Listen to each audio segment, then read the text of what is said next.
All right. Hello, everybody. Welcome to Digital Technology Merit Badge. This is the first lesson, so I'm going to go over a few things for you real quick.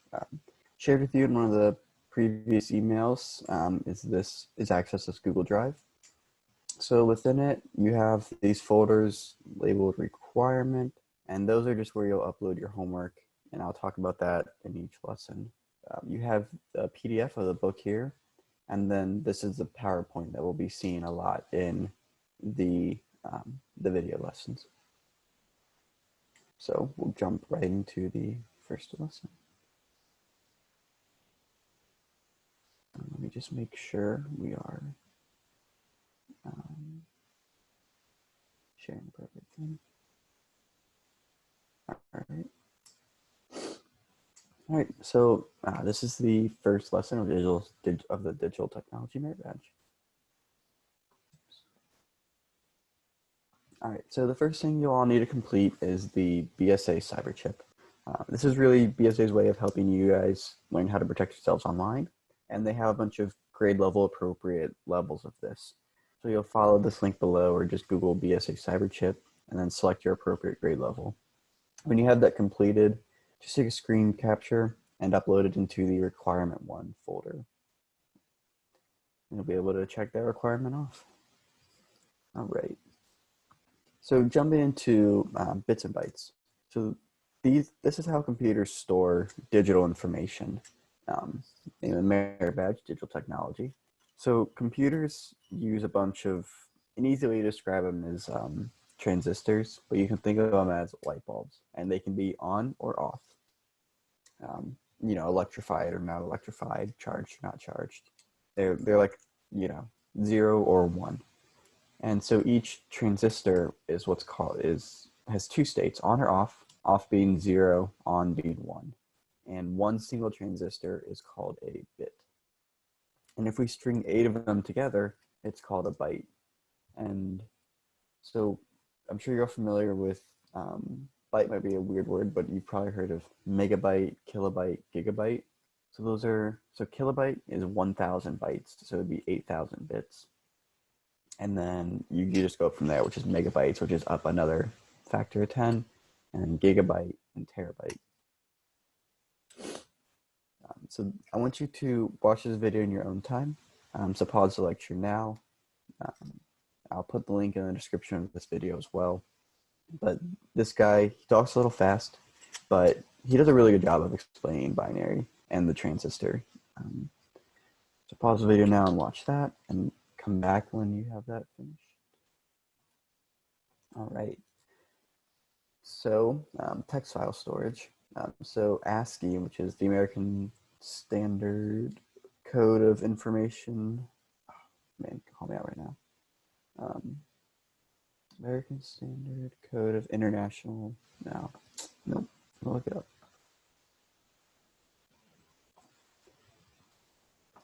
All right.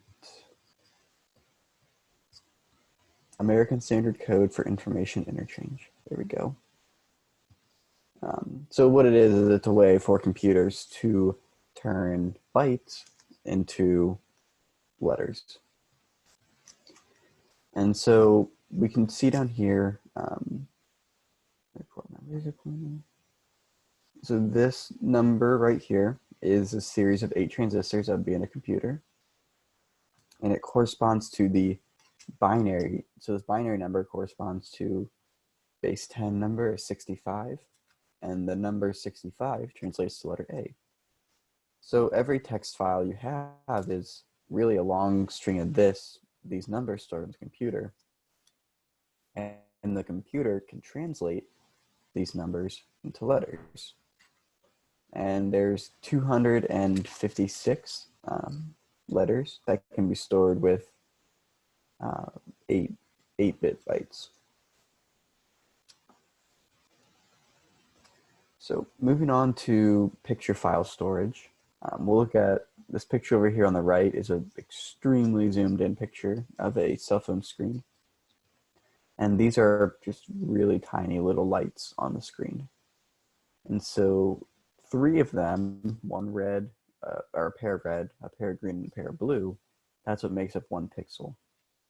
And what's noticeably different here is the primary colors of light are different than the primary colors of pigment or paint.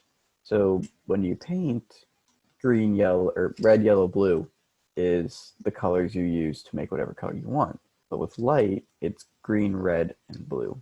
And it kind of seems weird that red and green can make yellow, but with light, it's a little bit different. So each pixel, which is a collection of one blue, one green, one red, um, they're in a grid-like pattern. And the dimensions of that grid is what's called the resolution. So a 1080 by 720 would have 1080 of these in a row by 720 of them in a row.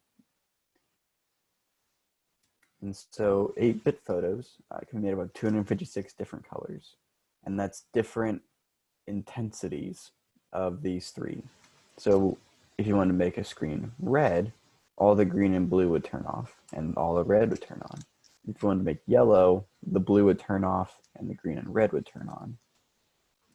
And so you can make 256 different colors using an 8-bit photo like that. And then color combinations are made from different intensities. So sound file storage. This one's a little harder to understand. It's not as easy as a grid-like pattern. But sound has to go through what's called the analog to digital. What's weird about analog is it's not binary. So I'll try and explain this as best I can with the picture over here. So if we look at digital or binary down here, think of each up as a 1 and each down as a 0. So you have 1, 0, 1, 0, 0, 1, 0, 0, 1, 0. And they're very square, and it's very easy to see how they can just be either 1 or 0. With analog, it's what's called continuous instead of discrete, which you might have heard in your math classes before. But there's no clear, this is the top, bottom, it's because it's all curvy. So it can't be stored as ones or zeros unless it's translated by the computer. So sound files are heard by the computer as an analog. So microphones, all microphones hear in analog and they kind of translate it then. The good thing about analog is it allows, since sound is in waves, it's good to hear it in waves. So it's good to record sound as analog. But then analog to digital converters convert it into something that the computer can be stored. And the computer can take digital, turn it to analog, take analog, turn it to digital. And I don't know, you might have encountered this, but really old gaming systems, how they have the red, white, yellow plugs, and then they switch to HDMI. So like the GameCube and the Wii, the original, or PlayStation 3 might have had these. But that's really, they have 3 different plugs so they can for the analog. So then video file storage is really just really fast picture storage and with sound storage on top of it. So since video files are made of 2 different kind of digital media, they get really big really fast because they're taking 30 to 60 pictures a second, as well as recording sound on top of that. One trick computers use to reduce the file size of videos, this happens a lot in especially 30 FPS or 30 frames per second videos, is they'll be 30 frames per second, but they'll take 2 frames on opposite sides, merge them, and then estimate that and call that another frame. So it kind of blurs them together to make it easier to see. And a lot of computers will estimate frames between pictures. So since the files get really big, there's multiple ways to compress the file. If you've ever unzipped a computer file that you've downloaded, or you try to send something in an email and it says compressing or zipping, this is what's happening. So the first type is called a lossy compression, basically just for lost. You lose some of the quality of the file. And so when you do a lossy compression, you can't restore the file to its original size, original resolution, any of that. It'll become worse in quality.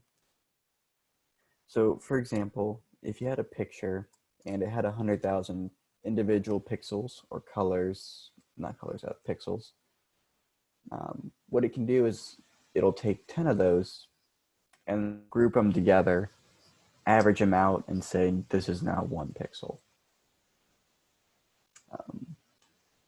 An easy way to explain this, it's really just making their just less total, so that it's a lot smaller of a file, and obviously with less individual pictures or pixels, it'll look weirder. So like if you had a Lego set and you started replacing all the small blocks with just normal sized bricks, it'll eventually get really like blocky and lose some of its cool shapes. That's kind of the good example of a lossy compression. But so the benefit, because it does, you lose quality, but the benefit is it will greatly reduce the file size. So as compared to the lossless compression, what it does is it just removes repetitive parts of the file. So if you had like a Word document and you had the word the 100 times, it'll just remove that. And so it's really easy to fill in the at the end, but in the file, it'll reduce it by taking it out and then like marking it saying, put the word the here 1,000 times or whatever. And so lossless can be restored to its original resolution, but it doesn't reduce the file size as much as lossy compression does. So now we'll go into some technological differences of computers, phones, gaming consoles, which they're all getting pretty close to being the same thing now, but they all have a little bit different optimization. So computers are the most versatile, and that's by design. A computer is designed to be able to run multiple different programs, and it's the most common platform people have in terms of digital technology, so it has the most applications for it. It's also been around, the concept of the desktop computer has been around longer, so it's had more support over the years. One thing with computers is they can be harder to optimize programs for, because there's so many different computers out there. You don't know how to make a program run best on each of them. So then if we go to the smartphone, I have most simplified in there because originally they used to be the most simplified in terms of what they could run, but it's getting to the point now where they can do pretty much as well as computers can. But when the concept was to be simplified, you'd have it in your pocket, you'd be able to access the internet, watered down versions of certain programs, certain things like that. They're also more optimized on computers because there's less different kind of phones out there. It's hard to custom build a phone because they're so small versus a computer. So software developers really know what kind of hardware is in the computer or what's in the phone to be able to optimize programs to it.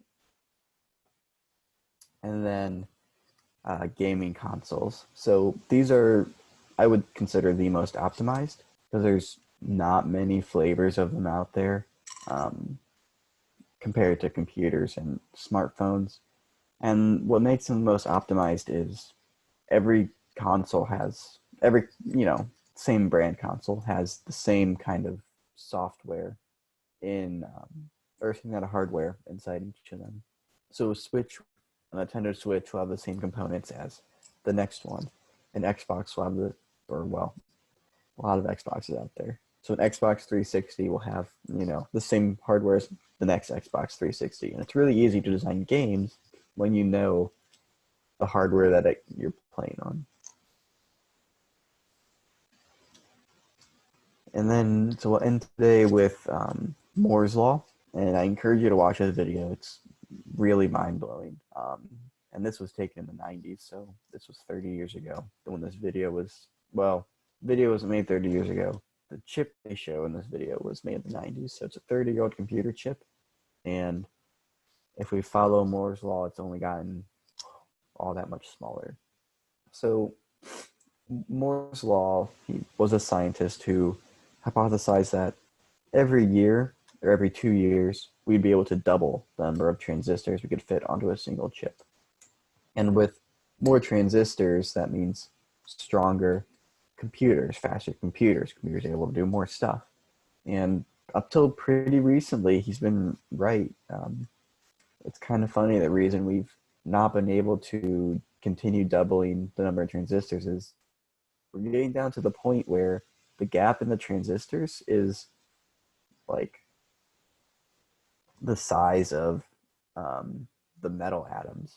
So like we're down to almost as small as we can possibly be in terms of transistors, where they're like just atom widths apart, and you can't get smaller than that without it losing its properties.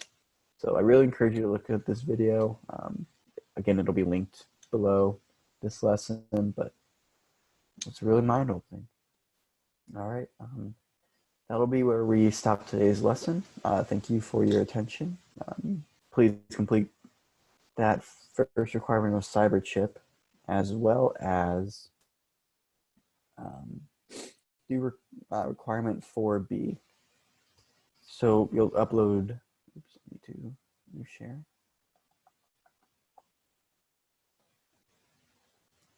Right, so requirement 4B. So name 4 software programs or mobile apps your family use and explain how each one of them helps you. So you can type this up and then you can upload it to, share it all. Then you can upload it to the digital technology merit badge folder. So cyber chip will go in requirement 1, and then the 3 apps you use and how they help you will go in requirement 4B. All right, thank you for your attention. That'll be it for today. Have a good day.